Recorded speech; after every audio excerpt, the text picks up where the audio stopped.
Në mars të vitit 2024 do të niste puna për sistemim asfalti rruga Qafë-Buall Martanesh me gjatësi 16.4 km. Buxheti prej rreth 11.2 milion eurosh u akorduan nga Autoriteti Rrugor Shqiptar, që ishte dhe financuesi i projektit. Në tabelën e vendosur me fillimin e punimeve, kohëzgjatja e përfundimit ishte 13 muaj, që praktikisht duhet të kishin përfunduar në prill të vitit 2025. Por edhe pse jemi në prill të vitit 2026, rruga ende nuk ka përfunduar.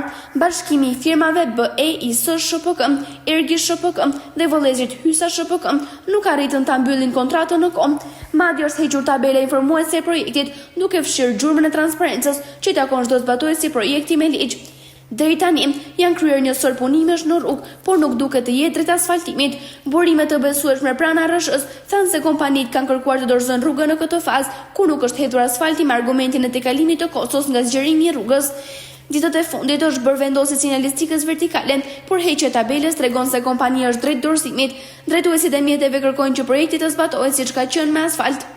Kjo rrugë është bërë gati për asfalt, është shtruar me çakull. Vetëm pritet asfalti.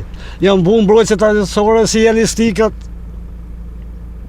Janë kryer këta lloj punësh këto. Ai ka kaluar fati asfalt. Nuk e dim, e vetëm në gjë që ne se marrim vesh. S'kemi ku e marrim vesh atë punë.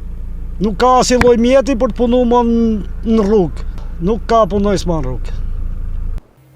Asfaltimi i kësaj rruge do të zgjidhte një gangrenë të kahershme për mirën e banorëve subjekte që ja operojnë në zonën e Martaneshit.